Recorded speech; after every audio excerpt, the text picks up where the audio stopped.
Hey, what's going on? This is John.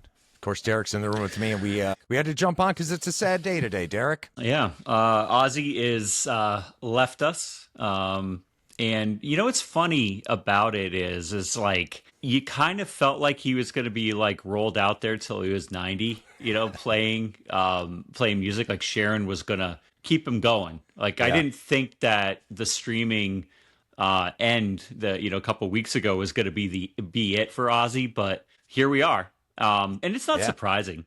Well, he was not a young man, and I think we could safely say he didn't take the best care of himself over the years. He abused himself pretty regularly. Right. Definitely led the rock and roll lifestyle, and it showed in his later years.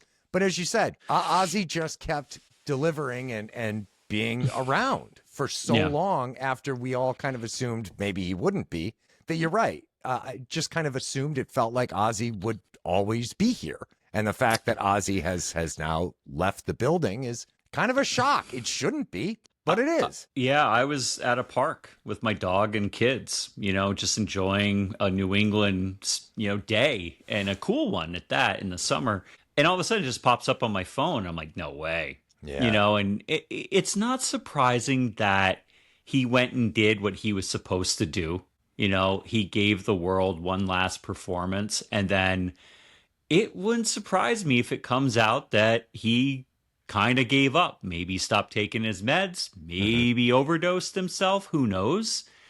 Or maybe he just gave up. His body was he's just like, you know what? I'm done. If I'm not going to perform and I'm not Yeah. going to do what I'm meant to be doing on this planet, time to go. Yeah. Right? You hear about that, your Mhm. grandparents, that it went that way with my grandparents. My grandmother passed away, and within a month and a half, my grandfather passed away. And you hear that they just, you can just kind of, I don't want to say give up, but realize that I've done what I needed to do, what I wanted to do. And I don't need to keep, who knows how much suffering and, pain Ozzy was dealing with. We know he was in bad shape. He was not walking much, if at all. Wasn't no Parkinson's had robbed him of his ability to walk. So not great. Yeah. Yeah. So yeah, I think that the possibility that Ozzy decided maybe it was time to go is a legitimate one.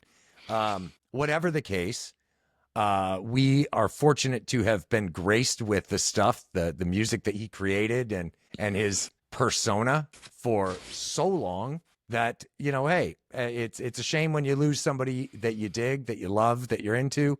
But we're all on the clock, and Well, Ozzy'd been on the clock since 1948. yep, 1948. And let's not sugarcoat it. Ozzy No. was no saint. Right. Infidelity, tons of drugs. They talk about hookers in Tony Iommi and Geezer Butler's book. Yeah. He was not a saint by any stretch of the imagination. So let's not, Yeah. talk Yeah. about him as being this saintly figure. No. But there will not be another Ozzy Osbourne. No. And the reason why is media was consolidated when Black Sabbath came up. And you layer that on top of the fact that Black Sabbath, really Tony Iommi's riffs, but Ozzy's ability to sing over those riffs created heavy metal. There will not be another Ozzy Osbourne. And Yeah. for him to have a Black Sabbath career and then a solo career the way that he did and be able to evolve as, rock and roll and metal evolved is absolutely amazing. And again, there's so many different media avenues now that exist. There's the TikTok stars. There's people that go on Instagram. There's OnlyFans. I mean, it doesn't matter. There's different avenues where you can get famous. Yeah. But at the time when Black Sabbath came along to create heavy metal, but also to have consolidated media, it was Rolling Stone. You were on Rolling Stone, right? And you were on the radio. That was it. That was how you got famous. And so I think that the days of the rock stars, I think the days of mega talents that are paving new ways are over. I think that there are people out there creating great art and they're doing it in smaller channels, but it's not necessarily in this consolidated media world that was around in the late 60s, 70s, and 80s. Well, like you said, it was consolidated. You couldn't, if you wanted to hear something that came out, or moreover, you heard that Black Sabbath or whomever was releasing an album, you waited until a couple of weeks, a month before it hit the record stores, and maybe you'd hear one track on the radio if you were listening at the right time. And things were a lot more mysterious then. I was thinking, after I heard the news today, I was thinking about what period in my life, and consequently Ozzy's life, was the one that, what is the time period that sticks with me? And for me, it was the mid to late 80s. That's the Ozzy that I always go to. He was at the beginning. He started his solo career early 80s, and Blizzard of Oz with Randy Rhoads was 86, I think, maybe. And that, I was young enough. Sabbath was still a band when I was born in the early 70s. But my really musical maturity started happening in the early 80s. And that was the Ozzy that sticks with me, dressed in yellow and black, and Randy Rhoads with a polka dot flying V. What's the period? What's the Ozzy period that sticks and resonates with you? Yeah, I was Slayer in 1984. Changed my world. And obviously through exploration, you go to I went to Black Sabbath, and interestingly enough, my mom had this. Excellent taste. And their first record. And when I heard the song Black Sabbath with the church bells and Satan Comes Around the Bend, I was like, Slayer's cool, but these are the godfathers of evil. And it blew my mind. And so I dug this out of, in between Steely Dan and the Rolling Stones, and listened to that. And then I found Black Sabbath's Masters of Reality, which was also my mom's. And these are all the originals. They still play. But when I heard Children of the Grave, I was like, this has to be where Anthrax and Metallica, and even if you think about Sepultura, where they got the idea of like these tribal drum beats, Children of the Grave had to be it, with Bill Ward, with the drum beats, and it just blew my mind. And then obviously, Sabbath Bloody Sabbath.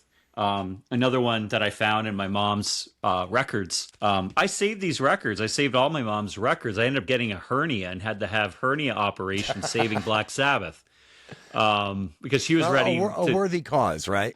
Yeah, she was ready to chuck them. And I kind of blame Ozzy for having a hernia operation, now having that mesh in there, and I probably should get it taken out, and I probably have a lawsuit. Who knows? But, saving these 3 records along with some other stuff, including Steely Dan and the Rolling Stone and the Beatles and all that stuff, you kind of got to save it. Glad I did. Back to Ozzy, these 3 were, it. And then obviously, number 4 and Sabotage. Black Sabbath for me was Ozzy. I did get to see Black Sabbath 2 times after 13, and then on their on the end tour. And obviously they tuned everything down to match Ozzy's voice because he couldn't hit the high notes anymore. But it was still really cool to be in the room with legends, the guys who created it all. The OG, yeah. Well, it's a sad day if you like music, if you like heavy music at all, you're feeling it, but the darkness is coming for all of us, man, and it knocked on Ozzy's door today. It sure did, and there's nothing you can do about it except take this and I would like to think that Ozzy wouldn't want us all to be bummed out, right? And so what I did was I got in the car with the kids and the dog, and we blasted. Crazy Train, Bark at the Moon. We played I played Symptoms of the Universe, which is really, to me, the beginning of thrash metal. And if you're going to listen to Ozzy and you're going to listen to Symptoms of the Universe, listen to the Past Lives record and Symptoms of the Universe, because it's raw, it's thrashy. Ozzy is fired up. Iommi is ripping. Geezer is rumbling along. And Bill Ward is a monster on the kit. And so I would say, listen to that. Give an ode to Ozzy. He would absolutely, I pretty confident he wouldn't want us bummed out. He'd want us to turn it up. Agreed. Well, on that note, I am going to head back into the house and I'm going to crank some Sabbath and some Ozzy myself. So a tip of the cap to the OG. Yeah, thank you, Ozzy, for everything. And we're gonna miss him, but he'll never die. That's right. The music keeps going. All right, man. Be well.